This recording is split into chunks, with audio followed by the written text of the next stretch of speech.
കോളിവുഡില് ഏറ്റവുമധികം പ്രേക്ഷക സ്വാധീനമുള്ള താരത്തിന്റെ അവസാന ചിത്രം.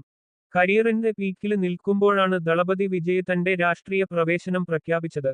ഒപ്പം സിനിമാ ജീവിതം അവസാനിപ്പിക്കുകയാണെന്നും. ആ കരിയറിലെ അവസാന ചിത്രം എന്ന നിലയ്ക്കായിരുന്നു ജനനായകന്റെ പ്രീ റിലീസ് ഹൈപ്പ്. പൊങ്കല് റിലീസായി എത്തേണ്ടിയിരുന്ന ചിത്രം സെൻസര് പ്രതിസന്ധികളില് കുടുങ്ങി 6 മാസങ്ങൾക്കിപ്പുറമാണ് ഇന്നലെ തിയേറ്ററുകളില് എത്തിയത്. ഈ കാലയളവില് ചിത്രത്തിന്റെ വ്യാജ പതിപ്പ് കാര്യമായി പ്രചരിച്ചതും ബോക്സ് ഓഫീസ് സാധ്യതകളെ കാര്യമായി പിന്നോട്ടടിച്ചേക്കുമെന്ന് ഇൻഡസ്ട്രിക്ക് ഭയമുണ്ടായിരുന്നു.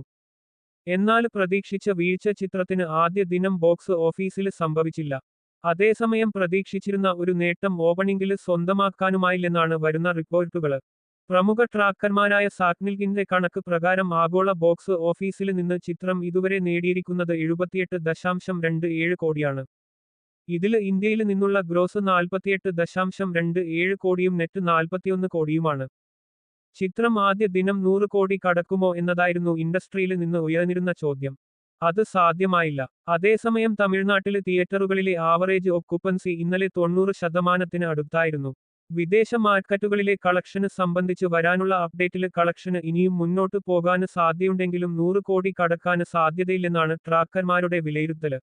അതേസമയം വിജയിന്റെ കരിയറിലെ ഏറ്റവും മികച്ച മൂന്നാമത്തെ ഓപ്പണിംഗ് ആണ് ചിത്രമെന്നും വിലയിരുത്തലുകളുണ്ട്. ലിയോ, ഗോട്ട് എന്നിവയാണ് ഏറ്റവും വലിയ ഓപ്പണിംഗ് നേടിയ വിജയ ചിത്രങ്ങള്.